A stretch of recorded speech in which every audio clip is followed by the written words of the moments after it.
ఏ పాటిదాననయా నన్నింతగా హెచ్చించుటకు, నేనెంతటి దాననయా నాపై కృప చూపుటకు.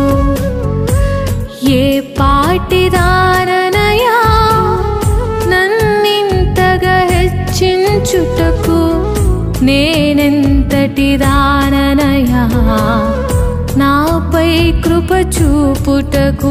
నా దోషము భరించి నా పాపము క్షమించి నన్ను నీలా మార్చుటకు